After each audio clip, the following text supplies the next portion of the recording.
You're just funny. It's funny, the way you tell the story and everything. Funny how?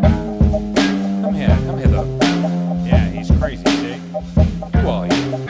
We interrupt this program to bring you a special report. Are you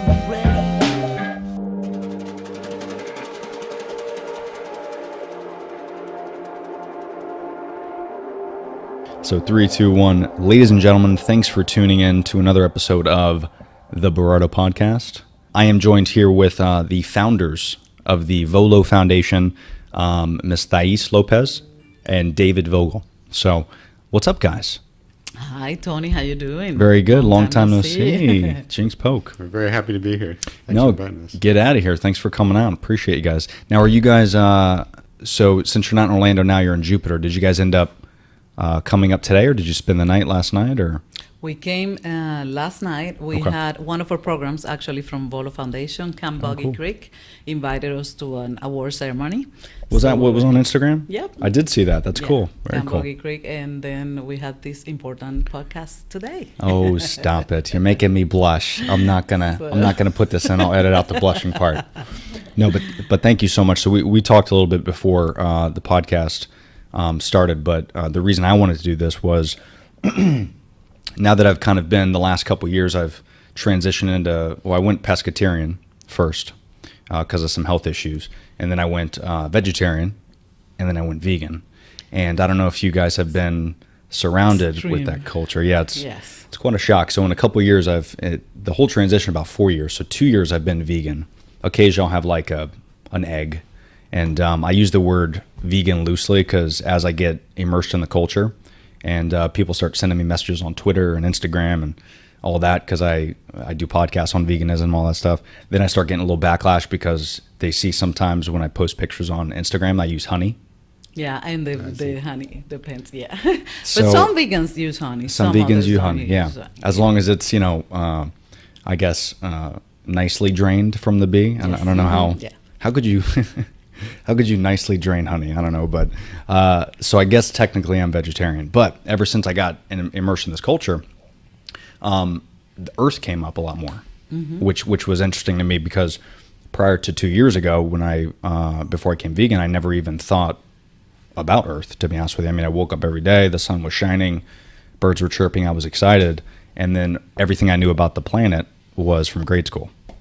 So that was it. You don't really see as many videos of earth as you do the Kardashians, Yes. right? So You walk. that was kind of my challenge. So then through Facebook, good old Mark Zuckerberg did it again and helped us out by reconnecting, and turns out you guys started this foundation, and we haven't probably seen each other in, I don't even know how long, maybe 10 years? 10 years. It's been a while. So so it's been great. And then it turns out you guys started this foundation. I'm like, wait a minute, this is awesome. So this will give me a good chance to kind of educate myself. And I went on the website, so much information. If you know nothing about climate change or literally any type of planet information, that website is very well done. So whoever does that does a Thank good you, job, thank because you. I definitely learned a lot. And then, of course, I went to the videos and I saw some of David's interviews. And the next time you're in Hawaii and need to do an interview, feel free to just give me a call and we'll make And that fly happen. him there. Just fly me there. Yeah, we'll remember that. Exactly. Okay, cool. No private jet. I'm coach. I'm very easy. But that was great. So I appreciate the time. So let's talk about VoLo before we kind of get into a few things I want to ask you guys. So how did this come about? Because I know prior to, you have sales experience. I know you've been a scientist for how many years? I've been a data scientist for my entire career. Okay. Wow. Great. So what kind of brought the VoLo Foundation thing to fruition? Well, Thais and I were looking for a way to give back to community, to society, and so we founded the VoLo Foundation in 2014. Wow. And we very quickly figured out that climate change was the most pressing issue of our time, and we thought we could leverage the data science background to present the information in a way that would help bring about change. Yeah, absolutely. I think we started our philanthropy life here, given to Camp Boggy Creek, to the Coalition for Homeless in Orlando, when the what was that club that kill a lot of people. The Pulse. Pulse we gave to them too when that happened. But when we moved to Jupiter and we decided to create the foundation, and he looked at the numbers. You start philanthropy with education, poverty is what everybody does. Not many foundations focus on climate change. And Right. Dave is a numbers person. He graduated in MIT. I'm an attorney. And together, I think what VoLo Foundation does is the bridge to that scientific mind and the numbers to the general population, so we can translate those numbers in an easy way for someone to. So if you're general population, you've never heard of anything, you can see math equations that were given to you in high school, and you can understand climate change. And instead of reading algorithms, like it's very easy for him, but for me, Right. not that easy. Yeah. Or So- scientific papers with a lot of probabilities, overly detailed. Yeah, absolutely. So we make it easy for people to understand. Yeah, it's really great. And are you starting to see kind of since 2014? I mean, are you seeing the interest of people just outside the foundation, just in general? I feel like sometimes we don't give the plan a lot of credit because there's a lot of idiots out there, but there's a lot of good out there too. I think there's more good than bad. And Just we're, the bad we're all gets betting on that. and we're all betting on that, right? But the bad stuff kind of gets more ratings, so we don't really think about it. But overall, from your dome of people and your connections, are you starting to see people are a little bit more interested in the topic more than a couple years ago? We're seeing a lot more interest than there were a few years ago. That's good. We certainly can't take all the credit, Right. because there's a lot of other organizations also doing great work in this area. Absolutely. And also we've seen some of the severe effects of climate change in the last few years, and we'll get to some of that in this podcast. Yeah, especially Absolutely. in Florida. Florida has 8 out of the 10 metropolitan areas more affected by climate change in the whole United States. So I think Florida is especially waking up to what's going on Right. and what are we going to do about it. And why is that? Why is it Florida in particular? Maybe certain states in particular, just because of the coastal That's one. region? Or? Yeah, the rising water level definitely affects us, being so coastal, and hurricanes.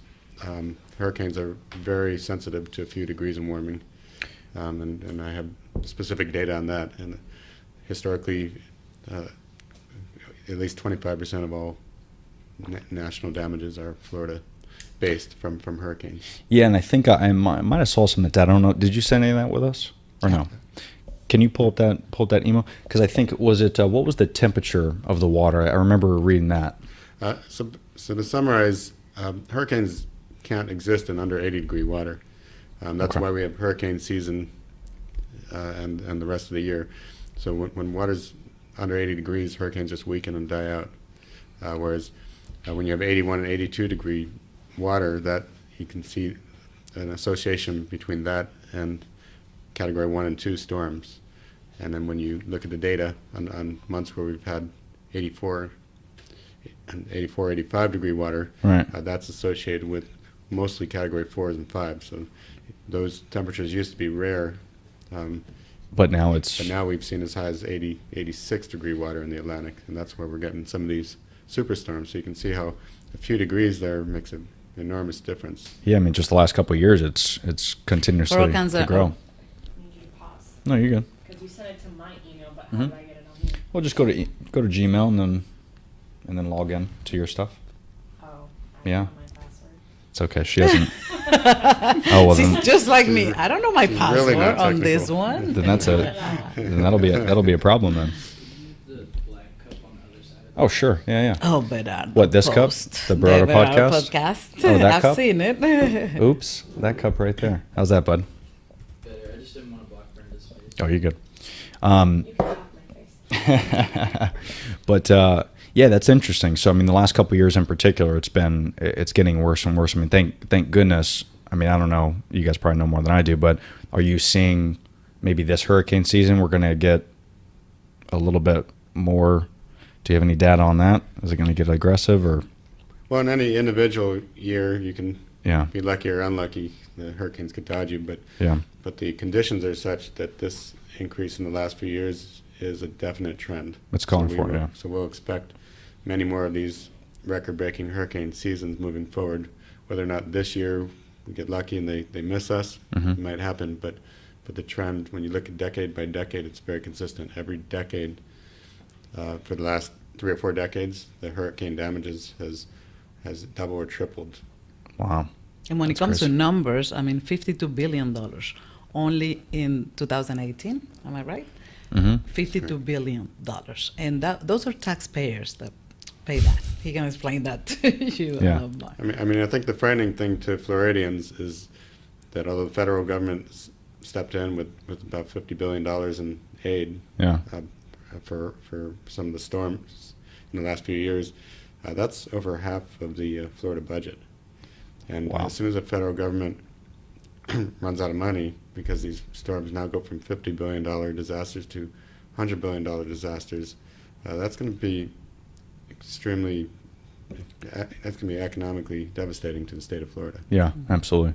And we're at the point now to where we're investing so much money in the whole state, not preparing for this type of stuff. I mean, when that happens, can we afford to? Well, let me tell you, to deal with there it? are some states that are investing money in their St. Pete, Orlando. Orlando is a leader in green energy, in climate change, and preparing and everything. Oh, wow. Miami is also investing a lot of money. I think the more they see, the most money they're investing in it. Is that right? Wow. We have to give them kudos for the little things they are doing. Of course. On a state level, federal level, we don't want to go there. Yeah, of course. But a lot of the investment, unfortunately, is adaptation. It's not preventing the climate change. For example, Miami's committed $500 million to raising the roads. Yeah. That only postpones the problem. Yeah. There are cities in Florida that are doing a great job in terms of Yeah. preventing carbon emissions. Yeah. Yeah. So like, if the water's coming, I'm gonna raise the roads. Yeah. I'm just gonna be adapting to that. And we're good for another 5 years. Yeah. Now this is kind of a dumb question, but I was kind of thinking about it as you were talking through that. So the roads we have now, we obviously didn't know the information we know now, but I know in something I was reading overseas, they're testing out white roads. Do you think? On the color because of the reflection? Yeah. Do you see there's any benefit to that at all? I mean, There's a benefit in general. I mean, just the coloring of, yeah. it doesn't have to be roads, but roofs. Right. White, the color white will actually reflect more heat. Yeah. So let's say the outside. whole world decided It's gonna be tomorrow. If the whole world changed to white, that actually would make a substantial Difference. believe it or not. If only we had a way to communicate. Like if we had a group of people, maybe we call it like the United Nations or something. I don't know. We got to think of a Something, right? name that we can just get together and think of these There ideas. are so many things out there. Yeah. In the big scale, you can do them. In the big scale, I think politicians and all the countries have to get together and act on it. In the little scale, you're doing it, being big, and that's a Yeah. great help. But the technology is out there. We can act and reverse Yeah. climate change. It's just It's a matter of possible. doing it. Yeah. And for those people that are out there, because I did get this question, that's why I wanted to refer to you guys. I knew the answer, but me, I'm biased, right? Because I'm vegan, and they think I'm here to help, but there's always this ideology of global warming versus climate change. So global warming, I think, has gotten used so much that maybe people either A, don't think it's a real thing, or B, don't do the research to figure out exactly what it is. I mean, what are your thoughts? What do you get from people that maybe climate change versus global I think warming? because it's an intangible thing, Right. people tend not to take it seriously. Because you And not can't only see it, that- you can't touch it. Yeah. Exactly. But when you turn to a problem, it's not going to make it disappear. But Right. when you know it's a problem, you have to act on it. So I Yeah. think people are afraid that they cannot do anything because the word global warming is kind of like too big. It's something that you cannot go against it. And some people, religious people, also think, well, it's coming from God and we're not going to change it. As Right. you have the scientists who are here who can tell us more Yeah. about how to change it. Because it's been, the globe has been warming. These are facts. Right. But it doesn't just warm, it's also cooled. And it's gone through these things. Waves. But yeah, from the research that I've done, and this is what I want you to elaborate, David, on, is I think climate control, I've heard that a lot. I think that makes more sense.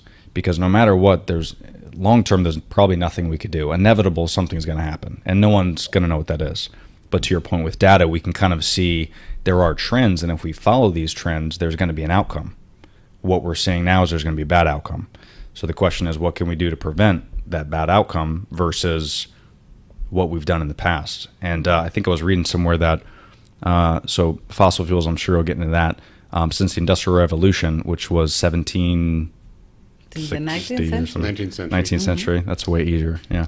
But it's been warming. The planet's been warming. But in the last 30 years, I think is what I remember. It that has accelerated. It's accelerated just in the last 30 years. So it's been warming, but we've, in 30 years, somehow fucked up the Earth. And it's accelerating just as you see carbon emissions accelerating. Right. So even in the Industrial Revolution, We didn't you have see- the technology You had, then. you Yeah. had many fewer people, Right. and many fewer people on the planet, and Yeah. a small percentage That were actually, that actually burning fossil fuels. So the amount of emissions has just gone up exponentially. Population has been increasing. yeah. Energy usage and industrialization has been increasing, and Yeah. you see the same curve in terms of warming. It matches up with the fossil fuel emissions. Yeah, absolutely. Now, what is the biggest? Because we talk about greenhouse effect. People hear that all the time. So I know it's carbon dioxide, and then what else is getting?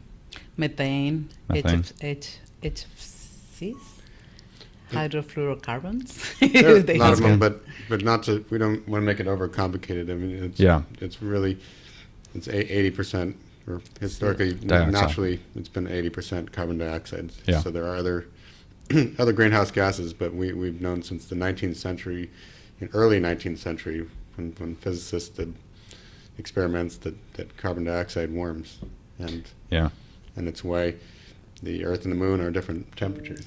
And it goes like 200 years ago when the people will ask why the Earth and the Moon are the same distance from the Sun, but the Earth is minus 3 degrees Fahrenheit, and the Moon is minus 3 degrees Fahrenheit, and the Earth is 60 degrees Fahrenheit. And So that's I because did the see that. greenhouse gases. Yeah. That's what keep us from dying, freezing to death. Yeah. So in the Earth, you have in a normal, natural amount of greenhouse gases is 2 trillion. 2 trillion tons.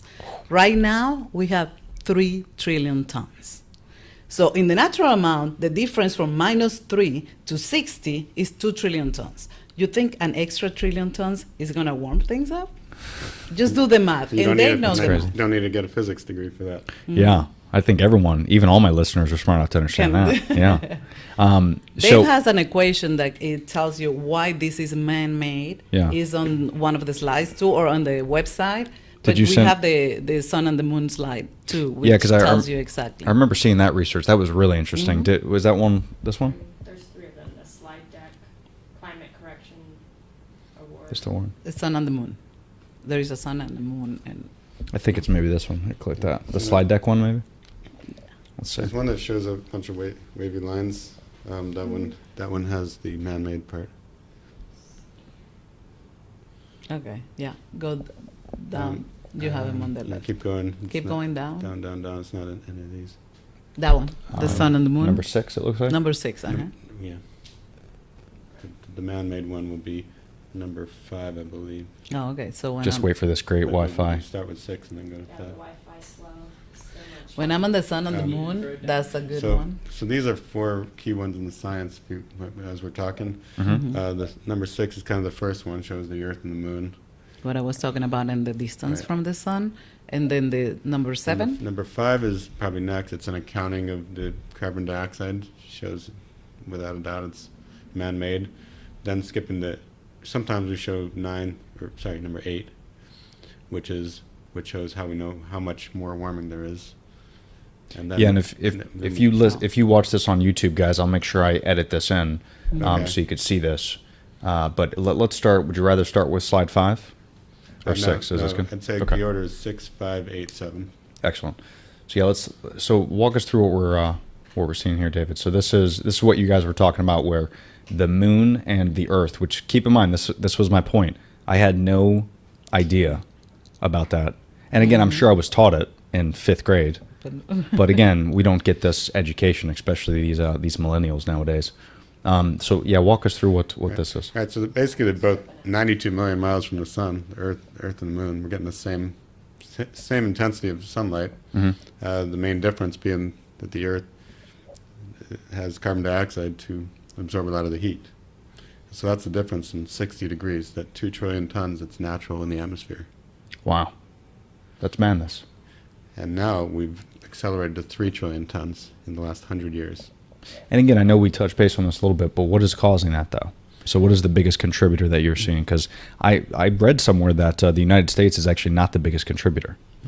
China. We're not. China is number one. Number United States is number 2, although we are the highest contributor per capita. Okay. And now you've got... Because we're smallest, but we have a large population. Yes. Yeah. And then India's coming up, and they've been accelerating their growth as well. And this is a trophy that you do not want to win. If No, I'm not at all. Okay. They're not going to win this. Okay, very good.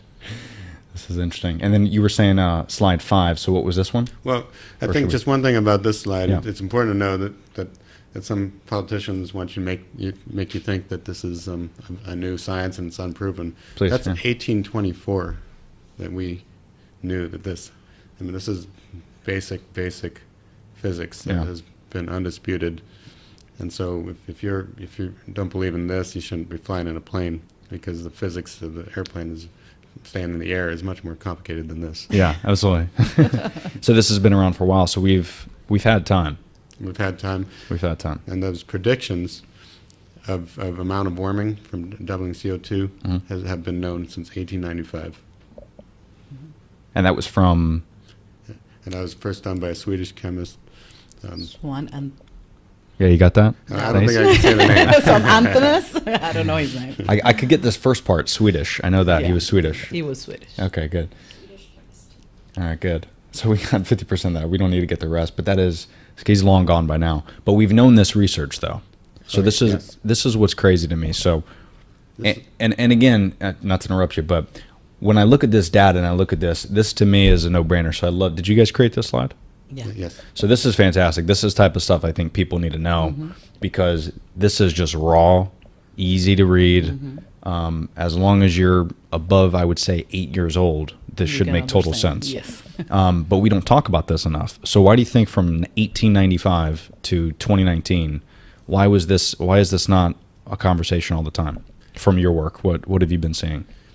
Well, I think people put out false science out there, and they say it's controversial, and it's really not.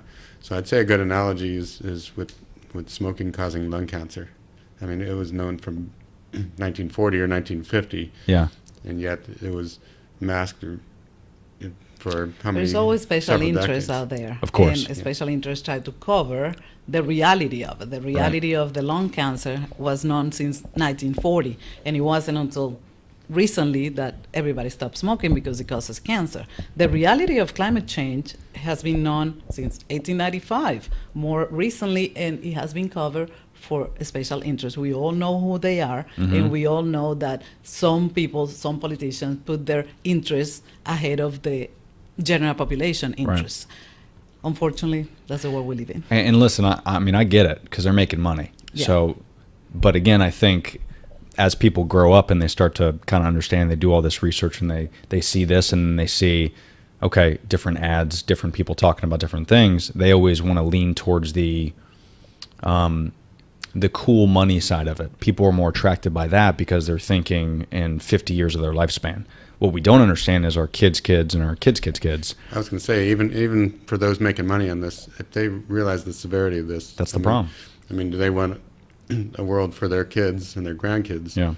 to be I mean, full do of you- revolution and people fighting over limited resources Yeah. and a few more bucks and they're And do But you let think me tell do you you- think it's ignorance or do you think it's legitimate? They just want to make money now and don't care about their kids' kids. They definitely just want to make more Yeah, money maybe a now, mix of both. and they just don't care because they're gonna die Right. before all this. But we're seeing this today. It's not like it's gonna happen in 20 years, in 50 years. It's happening today. It happened with Irma in Yeah. Puerto Rico. It happened.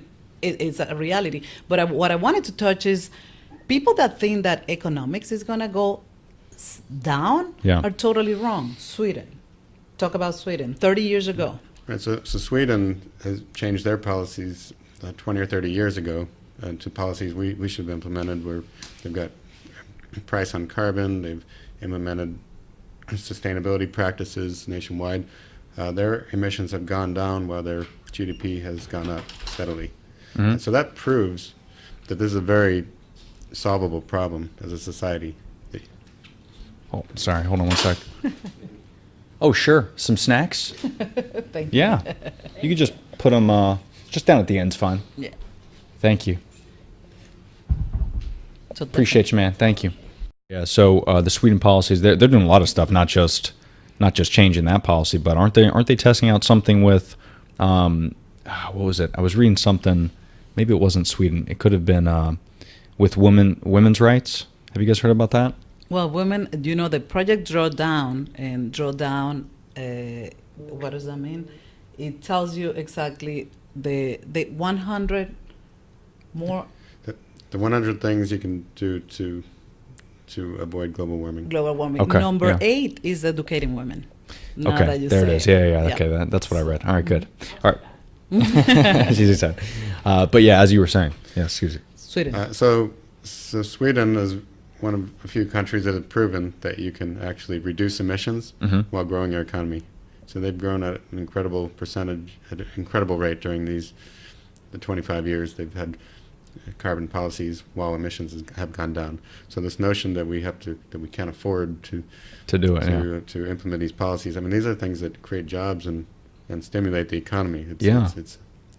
It's a no-brainer. Absolutely. But again, like we were talking about earlier, it's probably just if it's very similar to the stuff that I've seen. Is that me? Is that your phone, Thais? How dare you, young lady? How Well, I dare have you? kids, a lot of them. I have 6, so. They are important. Yeah. No. Yeah. Yeah. But it's very similar to where they talk about AI technology, not to go off, on a separate topic, but AI versus when they get rid of truck drivers. There's that big debate of truck drivers losing their jobs to automated trucks. But people get weirded out about that stuff because the truck drivers losing their job. What are they going to do? Well, there's other stuff to do. So like Sweden has found a way to create new jobs revolving around climate Clean change. energy and Clean solar energy and- Plenty of solar panels need to be. I mean, so that there is work to be done. It might not be as cool as like being an Instagram model, but it's there not- is a job. It's not about not being cool. Yeah. I think it's going to be cooler than being in a mine, coal miners, breathing that, Right. dying at the age of 40 or 50. They know that's what is coming, but they still do it because that's what their family did. Absolutely. And just switch and live longer and We just have have a to better create. We have to do this and create this Education. trend. Yeah. If I had to choose between working in a coal mine and dying at age 40 from air pollution versus putting solar panels up, I mean, there's no It's a no-brainer. comparison. Yeah, no-brainer. And not only that, but no matter what we do, if we don't do something like this, I mean, who knows? Again, like we talked about, how's the Earth going to look overall? So we have to kind of start getting to this route. So, but that's very interesting. I didn't know that about Sweden, so I'm gonna check out more of that. And so when did they start implementing?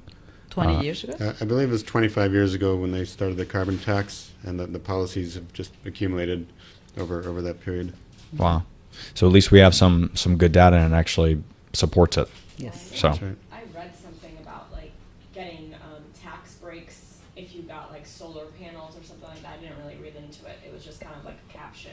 If people got solar panels, that they would get like, I don't know. Some type of tax You break. do get rebates. You do. We just bought in North Carolina, thinking of climate change in the mountain, and we are building a solar farm, and you get a tax break. Oh, with that. cool. Mhm. That's good. So there are some, but it's not quite enough to move the needle. It's not a profitable thing. We're doing it for the environment. Right. But once the policy is such that it's profitable, then not That'll only make more sense. we'll have a solar farm, but our 5 neighbors will have solar farms too, because they'll actually be able to make money off of it. Right. And that's what they want, right? And the Yeah. people in Florida already, the ones at the beginning, solar was very costly. Now there is payment plans, and when they see the saving in the long run, a lot of people are doing it down in Florida, down in Miami, at least, and South Florida. Well, at least we're on track. Kind of. Kind of. Um, Not soon enough. Yeah, not soon enough. And so I do like this, but I know you were talking about David before. So what data did you have? On the 7? Was it Was 7? on- Switch to slide 5. It's There we go. delayed, so. Oh, Okay. so go to It's clicked. 8. Yeah. I'm able to see it right here. Ooh, that's nice. Is that So the 5? important question that isn't really a question is where do the 1 trillion tons come from? And a Right. lot of the skeptics will say, oh, maybe it's not from human, maybe it's part of some natural cycle. So first it's important to understand Mhm. that never in the Earth's history has it changed, it fluctuated that quickly. A natural change in say even half a trillion tons might happen over 1,000 years. Whereas Wow. in the last 100 we've had 1 trillion tons. But if that still isn't convincing, you can actually do some basic arithmetic and add up the numbers published by the energy industry. The BP energy report, it's publicly available. You have it. Anybody can search it if you don't want to believe anything from environmentalists. Just look at the amount of coal consumed a year. That's 5.5 billion tons. Wow. When you actually that actually accounts for, when you actually multiply that over all the years we've been from fossil fuels, that's half of the trillion molecules, or sorry, half of the trillion tons, right there. Same with oil. We go through 35 billion barrels of oil a year. The weight of a barrel of oil we know is 275 pounds. You multiply that out and you can account for the other half of the trillion tons. So with basic arithmetic, you can show, that this 1 trillion tons is in 100% man-made. Yeah, Here absolutely. we account for every single molecule. That's crazy. Yeah, because a lot of people say that, this is good data for people to understand. Oh, but even if we weren't on Earth, this was still going to happen. Because No, you no. hear that argument all the time. But this is legit data. It shows what caused this. Right, and it's not even numbers put out by environmental organizations. These are numbers published by the energy industry. Yeah, They're the very ones public. that want you to The ones that think don't that- want you to that this change is- to clean energy. Yeah. So, It's in their best interest not to share this data. exactly. But they know that we're so But they- ignorant that even when we see it, we're like, whatever, no big deal. We'll continue to drive Jeeps. And so when you see a lot of the fossil fuels and stuff like that, so what is the biggest contributor? I know it's kind of tough to tell, but just in your research, are you seeing, is it more vehicles? Is it factories? Is it a combination of everything? There's a distribution. I guess half of all fossil fuel emissions you can see from this in the world is from coal still, even though that's not the highest percentage in the United States. Right. That's just in China in the or world. Right. Oh, right. Within a barrel of oil, the refining process splits it up into various jet fuel, gasoline. Gasoline, some of it's, about half of it, I believe, is used by industry for transporting goods. The Right. other half just by you and I driving our car around. Which those automated trucks we were talking about, if they're electric, that would That's help why a little we bit. drive a Tesla. Yeah. and that's assuming, I'm looking to upgrade here in a couple months. So Yeah. and that's You cleaner. can start with a hybrid. that's right. And those electric vehicles are only cleaner if the source of the electricity is renewable. So Makes that's a sense. big if. We still have the vast majority of our electricity generation coming from fossil fuels. Wow. Yeah.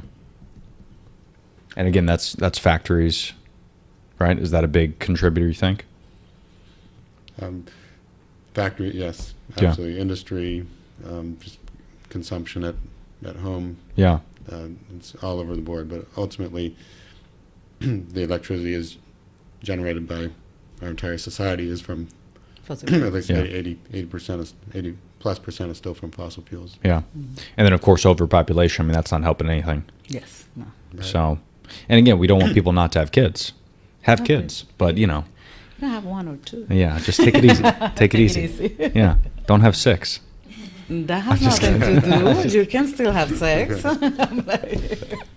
But 8 is too much. 8's ridiculous. I 6 is shouldn't even okay. talk. I have 6. Oh God, I wasn't. But this comes Yeah. again. I'm more of the emotional side. I have 6 kids. I think of my kids. They are my priority, and everything I do is because of them. Yeah. And I think we have to educate. Like you said, you didn't know about this. You remember they taught you in elementary school, Yeah. but you kind of went over. If you start from the beginning, educating kids when they go to kindergarten, like even the recycle, I have to read where the recycle goes because I wasn't used to it. Now, if kids grow up with it, you go to California and it's automatic what Yeah. they're doing.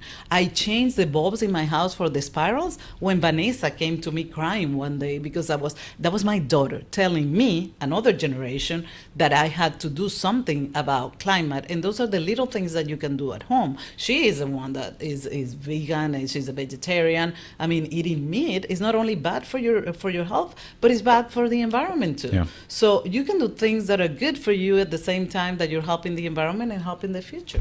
Yeah, and how they do it now anyway is bad for you. You know, that's people ask me all the time though, you know, why do you, you know, why are you vegan? You know, what do you have against you know, farming animals and stuff? And I go, it's just the way they do it now. You know, if we were in the 19th century, you know, that's okay. No big deal. There was less people on the earth. People don't want to eat meat as much as they do now. So what's happening is now they have to they have to condense and they have to build more factories so that we can slaughter more cows. They And have to deforestation because they Yeah. need places to put the cows. And funny enough, the farting of the cows is what really. that's what's bad. Really? Well, technically burping because they have Yeah. 4 stomachs. Oh, exactly. They have 4 burp. stomachs. Yes. Yeah. Yeah, So but- talk about that. That's interesting. I know they're gonna love this. Yeah, since they brought it up. It is. Amazingly, we actually did the math on this. There are so many cows on this earth. When you actually add up all the methane that they emit, and compared to the amount of methane in the atmosphere, They emit the which is this- methane which- when they fart or they fart. burp. Yeah. Well, It's- it depends where it comes out, right? When they pass gas. When they pass gas, Yeah. that's a beautiful word. Either way, it's not good. whichever way it comes Yeah. out, It's not good. it's 15% of all methane, and methane is the second biggest contributor of warming after carbon dioxide. Wow, that's insane. So literally, So it's a circle. You have people that are demanding more meat. You have more people demanding more meat. Deforestation to have a place to put all these cows. Inhumane for the cows. The Yeah. way they have them contained and the way they kill them, and then they also fart. Yeah. Or pass gas. and I'm sure it's not just cows, right? What?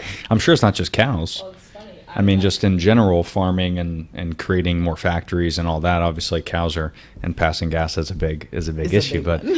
if you can just eat a little less meat, Yeah, like I That's say, I'm not probably the key. asking people to be vegan. No, I mean, that would be yeah. extreme when you are a meat eater. yeah, Once a week, twice a week. Yeah. If everybody on Earth will cut their eating habits for meat to 1 or 2, we'll be doing a lot for and I've said this before: being a vegan sucks.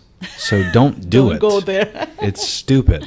I have to do it, or else I wouldn't do it. Yeah. You know, I used to bring chicken and brown rice and big Oh my Tupperwares God, and yes. eat 2 chicken breasts. Like, I'm okay with the slaughter of animals. I'm okay with it until it starts affecting the earth. Now we have to start educating ourselves. I think we've lived so long of just waking up in the morning, having eggs, having sausage, and not really thinking anything of it. But now we're so smart. Like, we're really human beings. We've gotten extremely smart, very educated on. We are smarter. We Yeah. have all the technology to educate ourselves, but we're still selfish. Yeah. And the number one issue for you is going to be when it affects you. Right. It affects me because I have kids and I Right. want my kids. It affects Dave because he's very into economics. So he knows the repercussion of climate change on economics. Exactly. It affects someone with health issues when air pollution, you can breathe, you can go out, and you can die of asthma. It affects when people on 2016, the elections year, you ask people what were the issues more important to them, and environment was second or third from bottom up. But economics was number 1, Really? and so people realized that this is going to be the number 1 thing that When you destroys our tie- economy. I mean, Yeah. that's You have to tie economics to climate change. You have Right. to tie.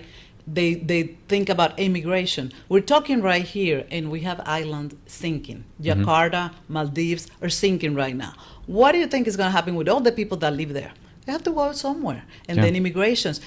terrorism. You know, terrorism. The Syria war is called now a war for water.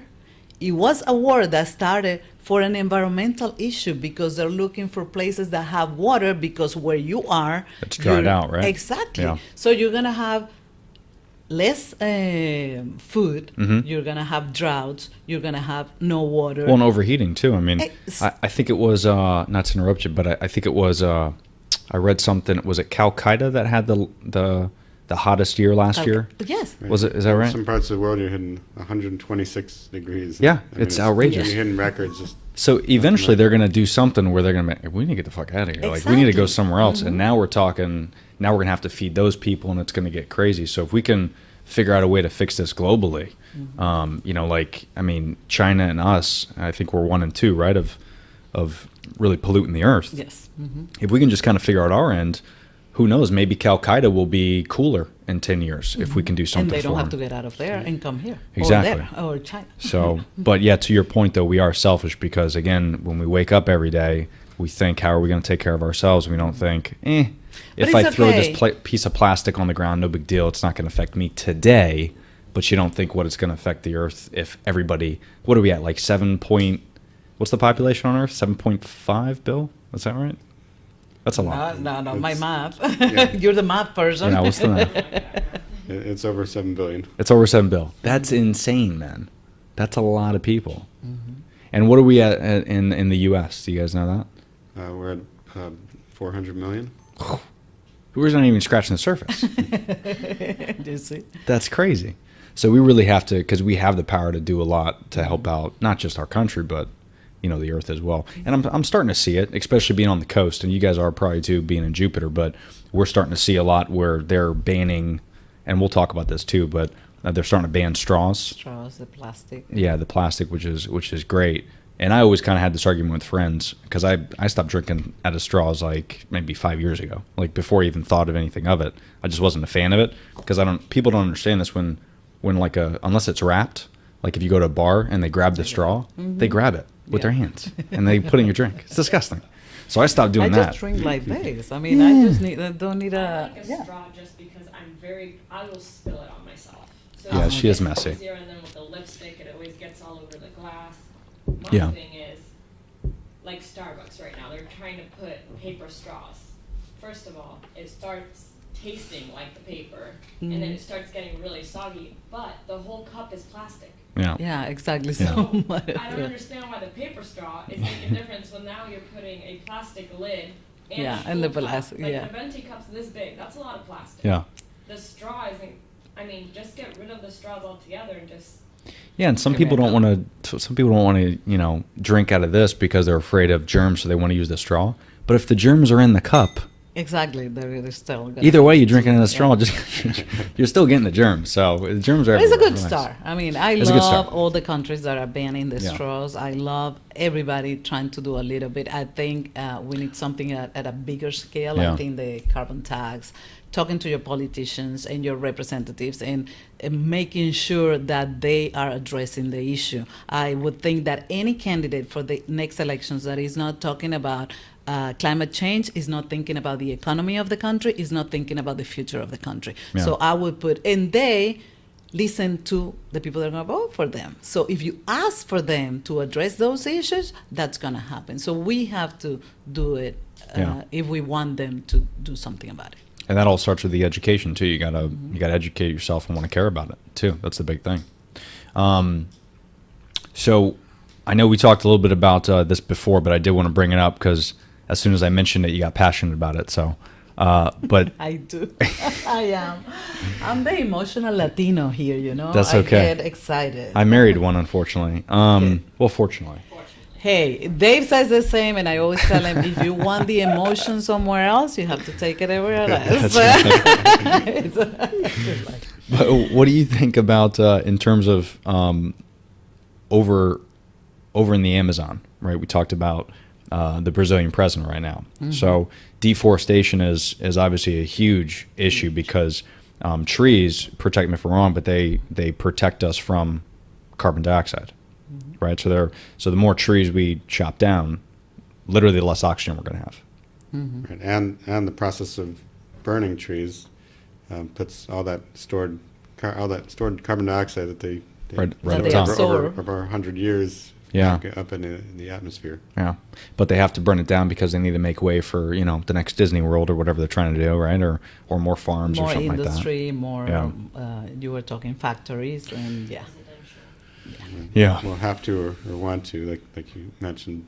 Yeah. People are more about Today. ambition than doing what's best for the planet. Yeah, and why do you think? Because we're seeing this a lot, where we're almost divided, right? There's half people that want to do something, the other half aren't, and that's always what it's going to be, right? We're very tribal, in the whole world. That's just how we're raised to be. But what do you think is the fascination of getting away from Earth? I noticed there's a lot of passion around that. Unless you're flat Earth believers out there.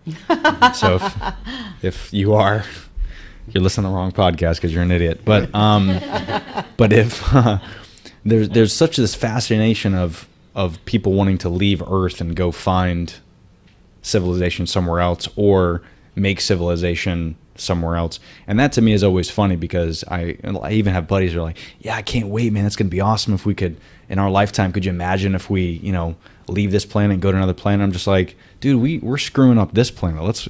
Why are We don't want to screw up two planets. Yeah. That's madness.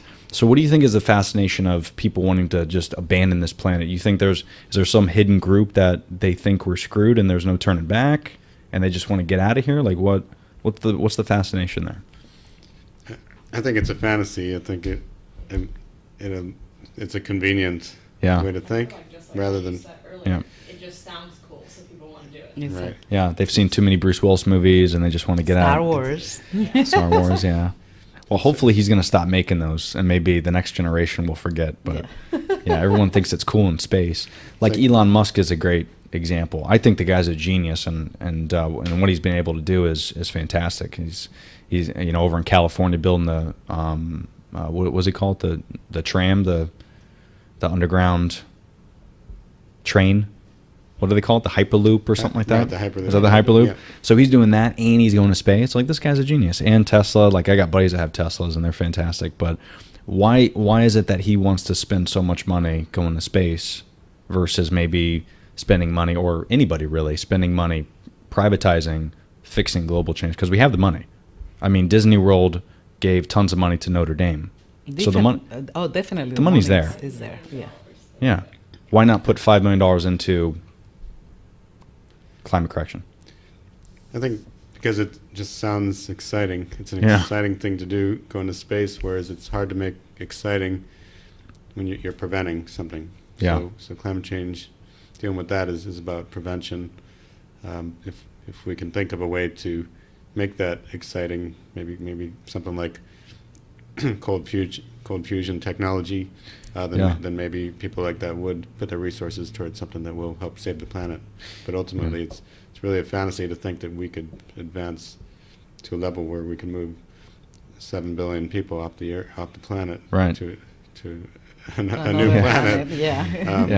Yeah. Rather than what's Fixing this very one. realistic economically to actually fix what we have. Yeah. Now, you think we're at the point where, like, what is the threshold where, let's say it's 10 years, 20 years, 30 years. I know there's a degree, or is it a degree or 2 degrees where it's the point of no return to fix? Well, we The don't climate? believe in necessarily a point of no return. We just believe Right. it's going to get more and more painful Right. to society until people change their ways. Right, of course. So we've already experienced 2 degrees Fahrenheit in warming globally. That's measurable. You can't argue with the thermometer. Yeah. And the projections based on the basic physics I mentioned show that we got about 15 to 17 years till the next 1 degree Fahrenheit of warming. So it's really, And that's if we stay on the same path. and that's on the same path. Right. It's continuing to just produce carbon emissions like we do. And so the expenses are extraordinary. Yeah.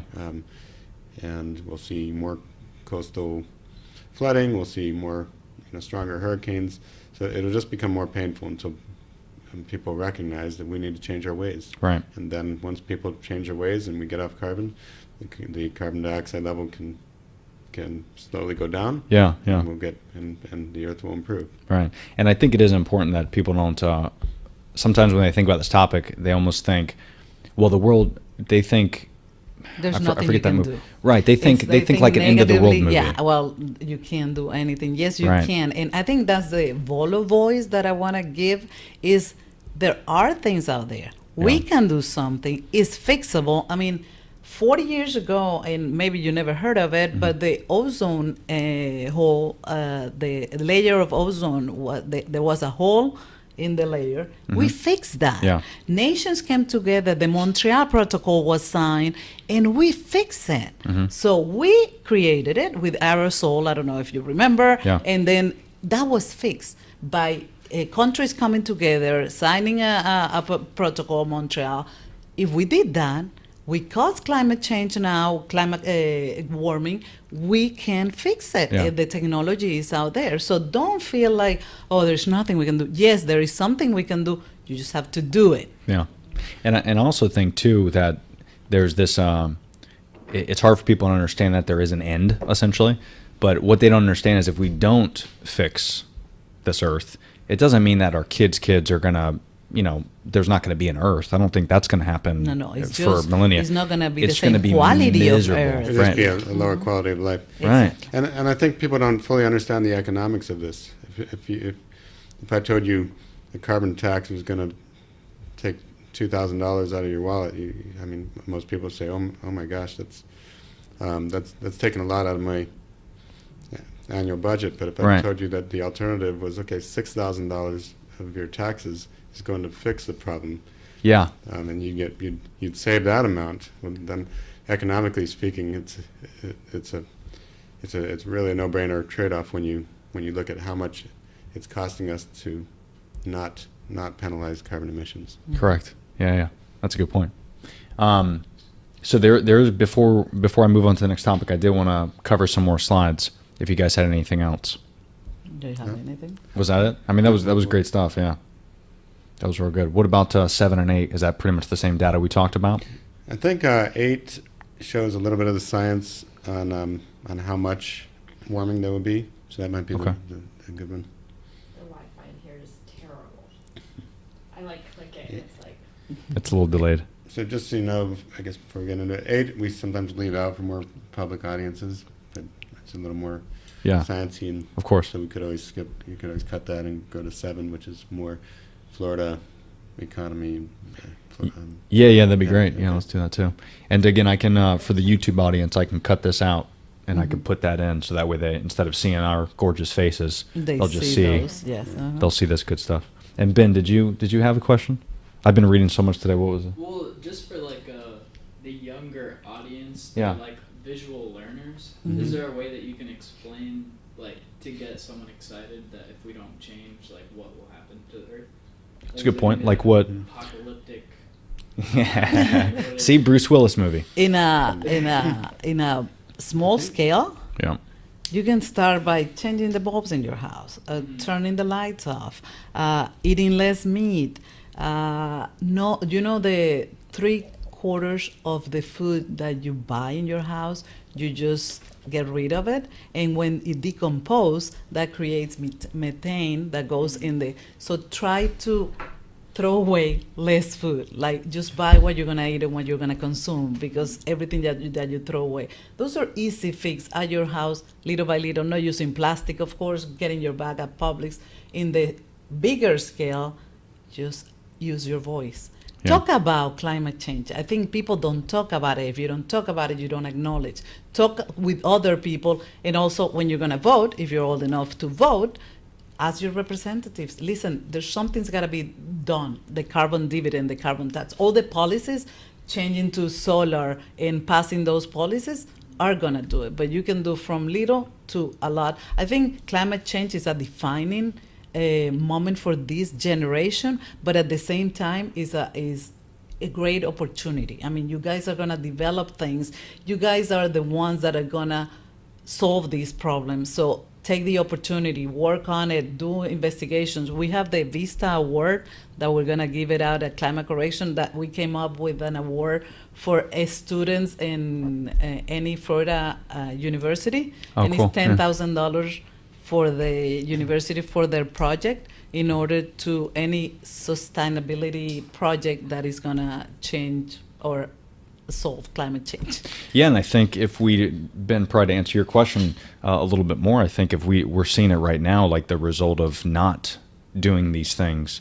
So, the education you're giving out, which is great, and then education that other people are giving out, which is also great too. But if we don't implement it, we're going to end up, if you think about this, to where, what was it, maybe 50 or 60 or 70 years ago, where we had 0 natural disasters. Yes. To now we're getting not just hurricanes, because that's massive but you talk about the California floods, or The excuse me, the wildfires. But now it's raining more, which means there's going to be more trees, which means there's going to be more fires because it's so dry. So there's just this massive cycle that we could easily fix a lot of these issues. But if we don't do something quick, I think, Ben, to answer your question, is in 50 years it's going to get worse. There might be less years. in 20 you years. just said it, in 17 years you're going to have an extra degree on. Yeah, so if we don't it's do not something, that yeah. far. Well, and people have to recognize even what we've seen in the last 3 years getting worse. It's not the fluctuation is going to go back down. This Right. is a trend, so it's already gotten worse, Yeah, absolutely. and it's here to stay. More natural and more frequent. Yeah. And they're And going we to don't stay even- longer. Like even the rain. I mean, when the atmosphere is hotter, the clouds hold more moisture, which rains, and that's what's causing floods. Even in places that you don't have to be in the coast, you can be in the middle of United States, and the floods are crazy. The rains are longer. Yeah. A lot of patterns in the weather that you never saw before. Oh, it's snowing in Hawaii. It's hailing here in Florida. Yeah. Things that you didn't see before that are happening is because of that. Well, and sea levels too. I mean, obviously the polar ice caps. I mean, that's a big point too, right? Where if the Earth gets warmer, everywhere there's ice that's The on the Earth is Antarctic. going to melt in the Antarctic, so that's going to raise the sea level. I think I read something where, I don't know if you know the numbers on this, on the amount of feet, to kind of put it in perspective. Right, I believe it's 60 or 80 meters. It's aggressive.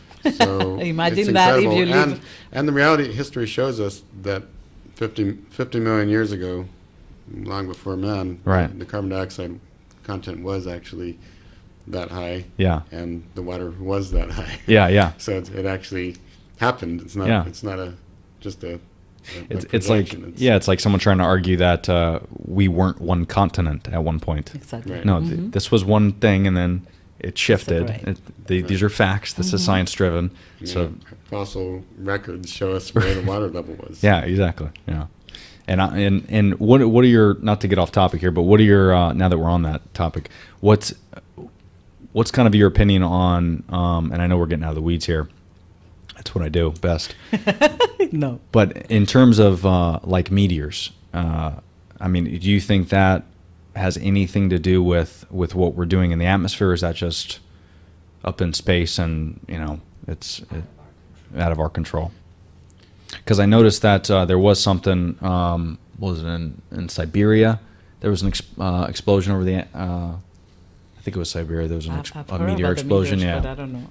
Well, I'd say it's a calculatable threat, but Yeah. not nearly it's not as imminent as this. I mean, Right. we have had in our tens of millions of years history, we have had a few catastrophic Yeah. meteors hit. But if that's 1 in a million versus climate change, which is a guarantee, it's definitely happening and we're causing it. Right. I'd rather tackle the guaranteed problem. Exactly, and that's what I wanted to bring up, because everybody hears about that stuff, and it's all on the radio, and they're like, "Oh my God, we're gonna hit by a meteor."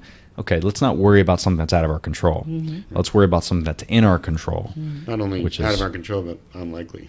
Very unlikely, yeah. I mean, it's more likely that we're going to have a climate disaster because we've had 3 or 4 major.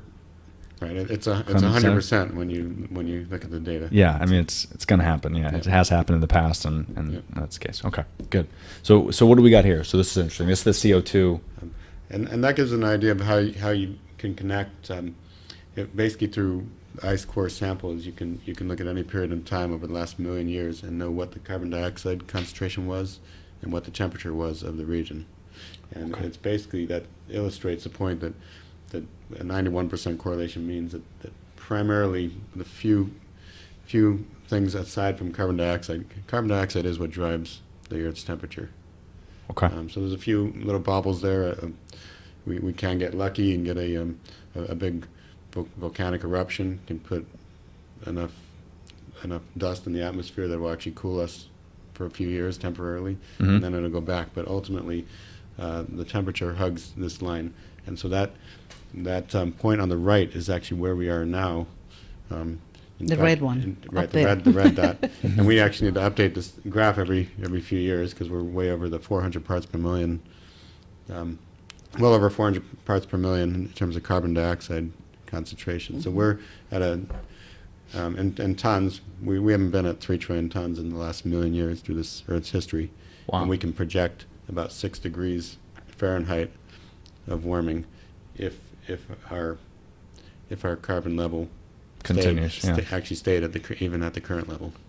So not even if it went up, if it just stays, And that's It if it stays. stayed. we got a problem. Yeah, That's right. which obviously we know It's because gone. we're perfectionists. We want to continue to make more Make it things. worse. Yeah, so we're And, gonna. and that's why we look for solutions that will eliminate 90% of emissions. Not we look at some of these plans to gradually over 20 years cut 50% of emissions. That's not going to solve it, because even 50% of emissions, you're going to be climbing rather than decreasing carbon dioxide. So we need to eliminate virtually all emissions to get back to start that cooling process. Yeah, and to kind of put in perspective too, now we're talking about air a little bit.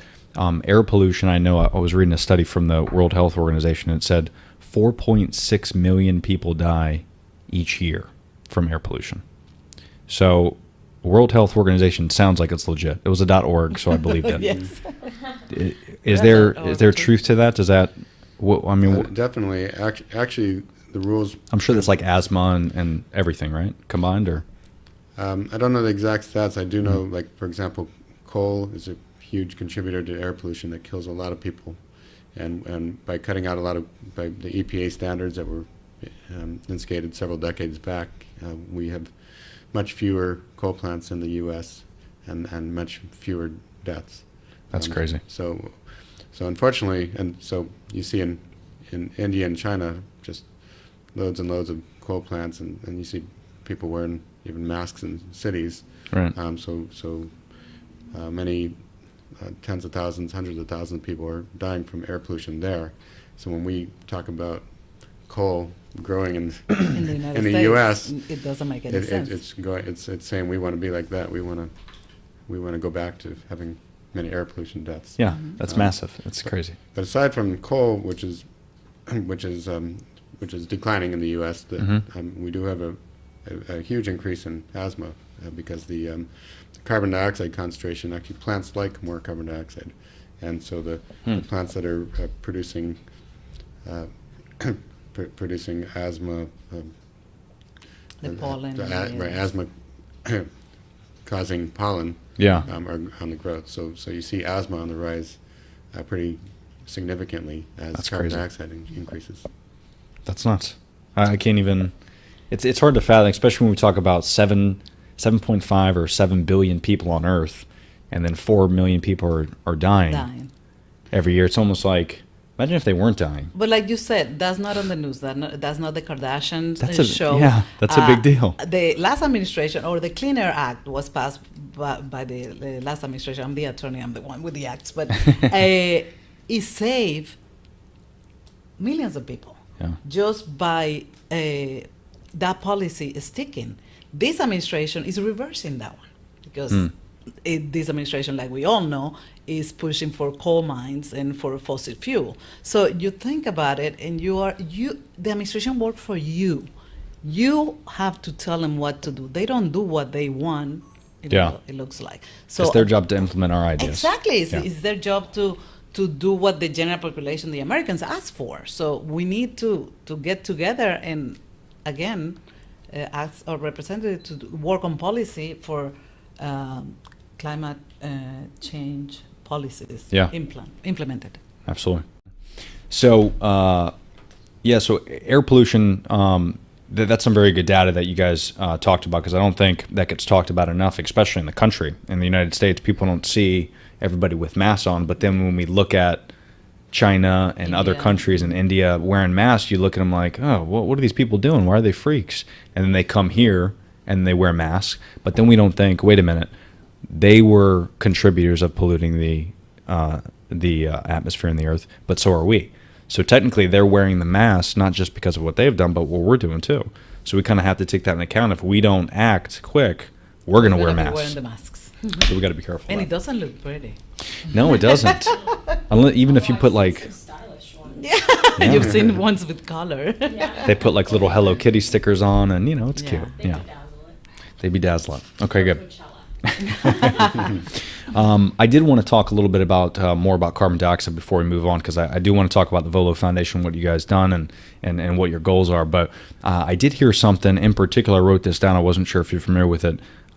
David Keith has created some type of machine, a test to remove carbon. He hasn't tested it on Earth, but he's doing it in labs to remove carbon from the atmosphere. Have you looked into that or heard about that at all? As far as I know, David Keith, which is actually research we support.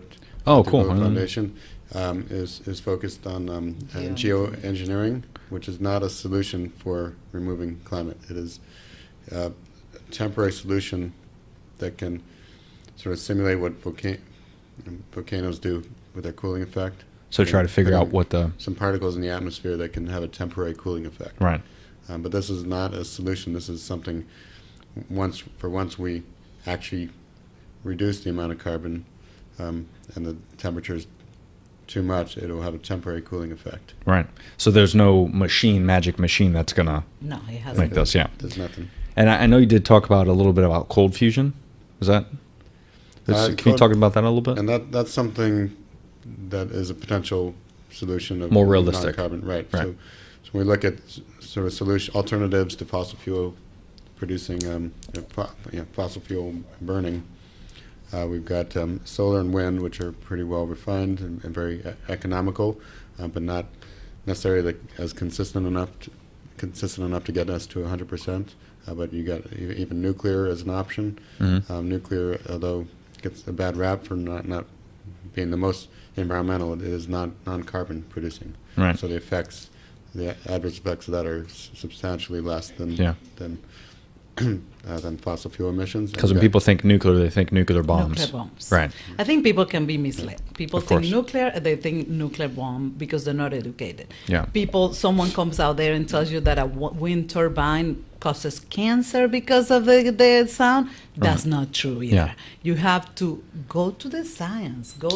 We're smarter than this. Come Yeah. on. These are just words. Yes. It's all words. Don't believe everything they say. In fact, as you were talking about that, you made me think, did you hear what Payless Shoes did like a couple years ago in Vegas? No. So they hosted this massive, now we're getting off topic, but this is funny. So they hosted this massive like high-end Gucci style fashion show for shoes. And they would let the public come in, and it was a suit and tie, and you had to come in, you had to pay like $1,000 a ticket. You came in, but they called it like, I forget what they called it. It was like Play, like PLY, Play was the name of the shoe or something. I'm probably wrong on that, but no one knew it was Payless, and they were charging people the exact same shoe that you buy at Payless for $25, $30, $3,000 for a pair of shoes. But then at the end of it, they revealed the Payless logo, and it was just Payless shoes. Oh my So God. just go, it's fantastic. You need to look it up. I wish I knew the name of it. Look it but- up. Has somebody done the math? The research? They would have done the math, and they would have knew it's Payless. Yeah. Yes. Or just shop at Payless and don't shop at Gucci. That's probably the best solution. Meanwhile, though, Payless is going out of business, unfortunately. Rest in peace. Rest in peace.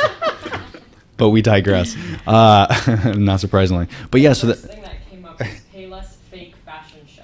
Yeah, what was it Payless called? Fake fashion show. Does it say? Payless Fake Fashion Show. Payless Experiment. It was playing. It was just a fake luxury store with $600 shoes. Did it say the name of the store? Okay, that's gonna bother me. I'll have to look that up later. It was a really cool name. It was like I would have bought that shoe for $2,500. Oh God. Yeah. Okay, but yeah, to that point though. So that's the thing is, if people name something, nuclear, they automatically think negative just because it's a word. Mm-hmm. So to your point though, that there is a lot of different solutions out there aside from fossil fuels. Right. And, And as you mentioned in the beginning, the development of cold fusion, Right. that could be a potential solution, but it's not something that is fully developed yet, so it's Right. not it's not 100% certainty. But we got plenty of solutions aside from that. Yeah, especially to prolong, right? To kind of cut it down and do what we can to protect. That's right. Okay, good. Now, I do want to throw up this. I know you're going to give me a different graph here, but can you speak to this a little bit?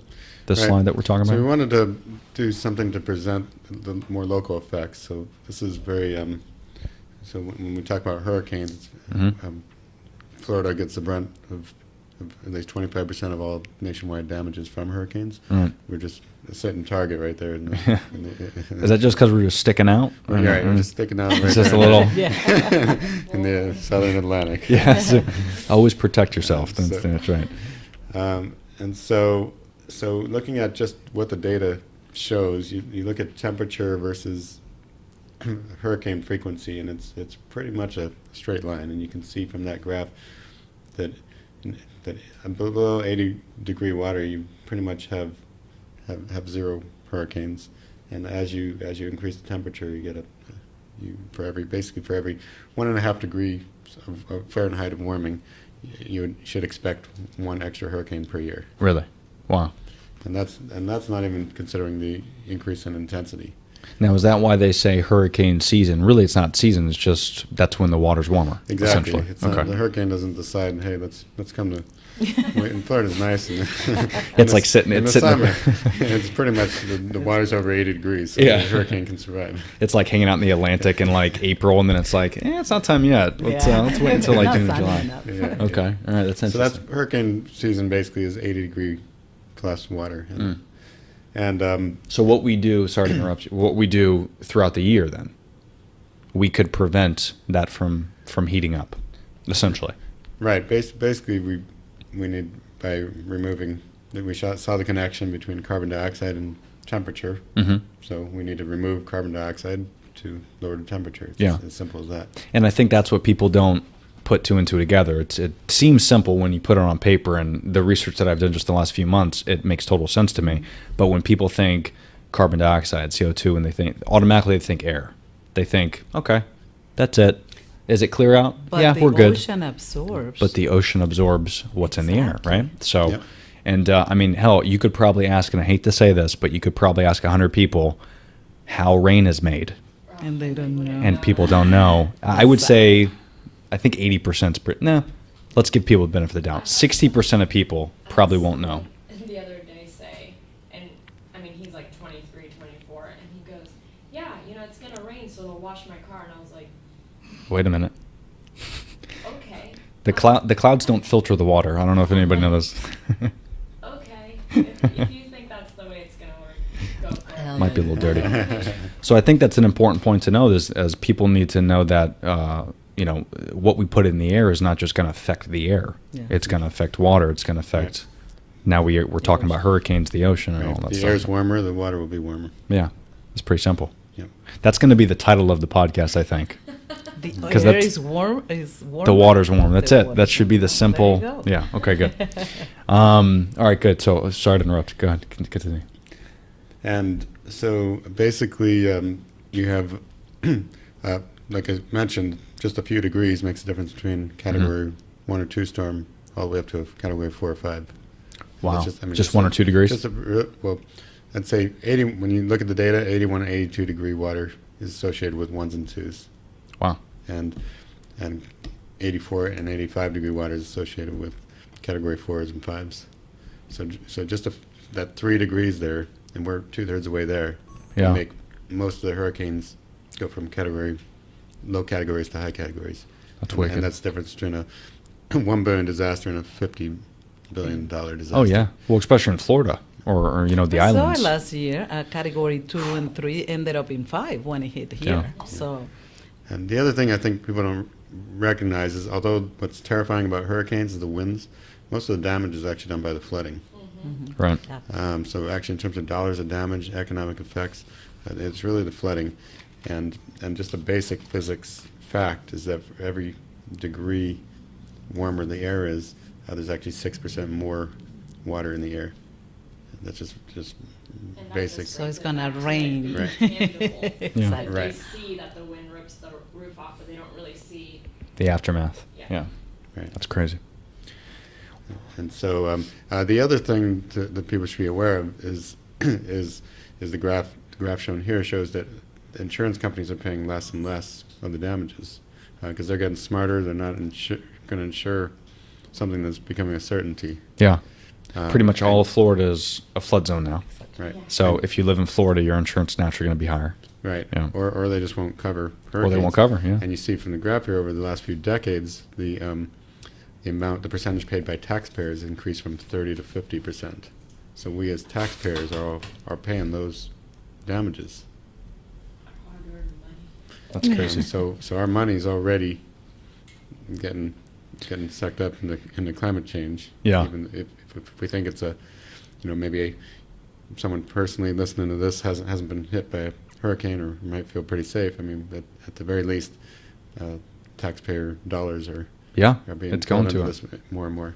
Well, and we're starting to see now it's not just Florida. Before we were like the redheaded stepchild, where people made fun of us. If you live in Florida, it's almost like when you live in Chicago, it's going to be windy. Yes. Like that's kind of people think Chicago, they think windy, they think hurricanes, they think Florida. But what they don't understand is, just in the last 5 years, now hurricanes are going to New Jersey. Yeah. What? New York. New York. Yep. North Carolina. I mean, New Orleans. I mean, forget about it. It's not just the whole coast. Now it's going all the way up, and they're unpredictable. And people need to start understanding it's not a hurricane doesn't mean Florida. Hurricane means if it's around the ocean and it's affecting the ocean, it's going to create a hurricane. So we need to educate ourselves on how to prevent that type of stuff. So, and that kind of leads me to obviously the VoLo Foundation. You guys have been working tirelessly for the last couple of years, and I follow you guys on all channels, and it's great information. you. No, thank you. It's really helped me out. Hopefully, people do the due diligence and educate themselves. But what is the goal moving forward for you guys? What do you guys have anything planned next few weeks, next few I think years? at the beginning of this year, our strategy was mostly 2019, 2020, create awareness. We have already, like I told you, we have some articles in the Tampa Bay News, in Miami Herald, Sentinel, a couple interviews when he was a speaker in Miami for Clio convention, and we're trying to spread the word. I think awareness is necessary for action, so spread the word. We have incredible programs. We support over 30 programs. Oh wow! Yeah. and About 50% of our funding is on climate mitigation, like avoiding climate change, and that the awareness is part of that. Yeah. And the other 50% are more on humanitarian and some climate change adaptation. But really, in terms of our energies and the message we're putting out, it's to avoid climate change, and we're really laser focused at this point in time on educating the state of Florida. Yeah. Because we as Floridians are taking a disproportionate hit compared to the rest of the country. So we want to make sure Floridians know that this is hitting our economy extremely hard, and make sure that that we're sticking up for ourselves in terms of that it doesn't matter whether you're Republican or a Democrat, you are getting affected by climate change no Right. matter what. So we're not telling you what to do, who to vote. Just ask your representative to talk about climate change and to address that issue. And it's okay that we can. It'd be great if we lived in a world where blue, red, if disagree on 1,000 things, but agree on one thing. Exactly. And that's That this. would be great. It's just so funny how it's. I don't know. It's outside looking in. You just kind of look at this thing like, how is this not possible that you can disagree on taxes and economic growth and equality? Disagree on all that stuff. That's okay.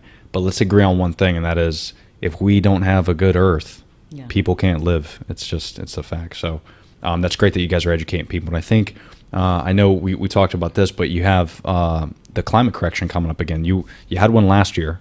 Climate Correction Conference is going to be a yearly convention. It's already nationally recognized, and we love to have it in Orlando. Orlando was our home for the last 20 years. We just moved 3 years ago to Jupiter, but still Florida, and in Orlando, all our kids were born in Orlando. Oh, that's great. So we have ties with Orlando and where UCF. was it at? It was at UCF, right? It's UCF. It's going to be our home again October 3rd this year. Oh, wow. The tickets are already for early birds are already out there on Ooh. Eventbrite.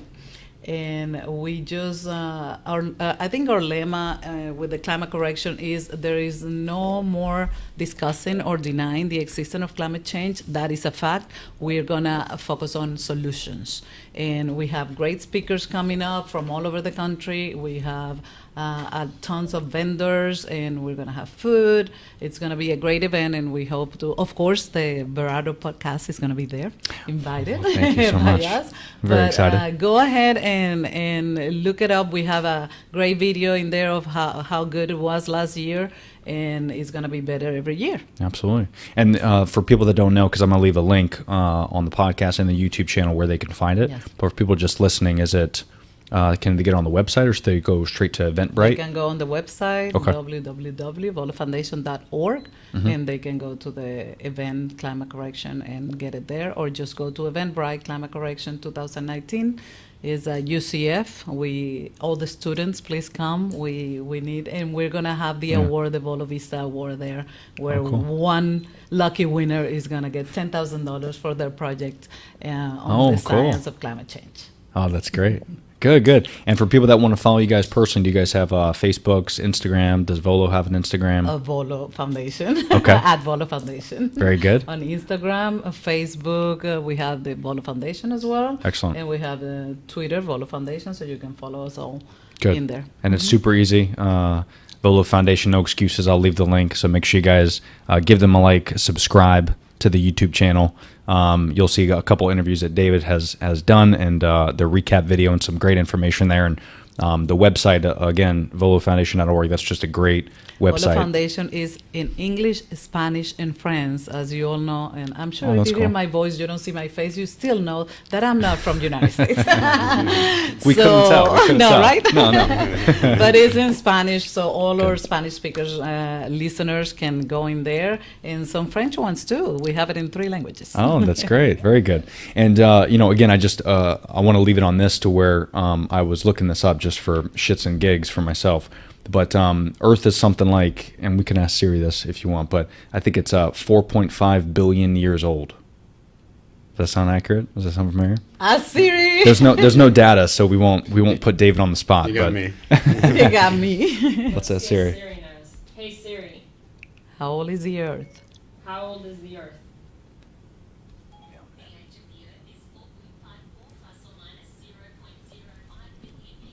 Okay, that was a long pi answer, but I'll take it. 4.45 and some Pretty good. change. That's not bad. Dave knows the pi number. The You full do? pi number. 3.14. That's all I got. No. Something like 3.14, but I have more important numbers to What's know the now. number? Go. I don't remember most of it. Yes, you do. 3.1415926. Oh my There you god. go. That's like That's, then I would. That's how specific VoLo Foundation is on the website, Yeah. so you cannot doubt the science. Yeah, and there's some really great data, and that's the one thing when I was reading everything that you guys have on the website.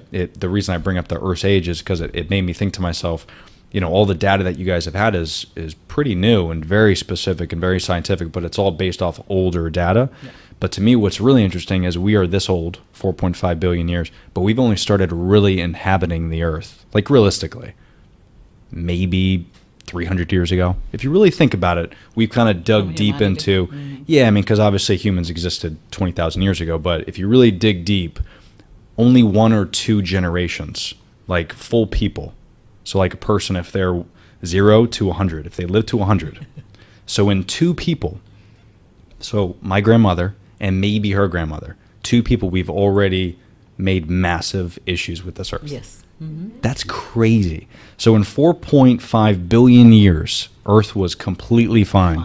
But in just 200, we have fucked things up It's so bad. so bad. That's great. But the good news is there is light at the end of the tunnel. Yes, there is. And the more people educate themselves and the more they talk to people and learn about this topic and do what they can on a personal level and then have their friends and family do it on a personal level, that's how we're all going to make a difference. Yes. So Thank Again, you for having us here. No, thank please you. spread the word. I love your podcast. I love what you guys are doing. Thank you. Keep being vegan. That's good. Represent. As much as you don't like it, but That's it's right. good for the earth. That's right. That's good for me. That's right. Be selfless and Exactly. and take care of the earth. All right. Well, guys, thank you so much again. Be sure to follow VoLo Foundation and these two lovely souls that are helping us educate the world and the earth. So thank you again, and thank you for listening, guys. We're out. Peace. Dun, dun, dun. We did it. We made it.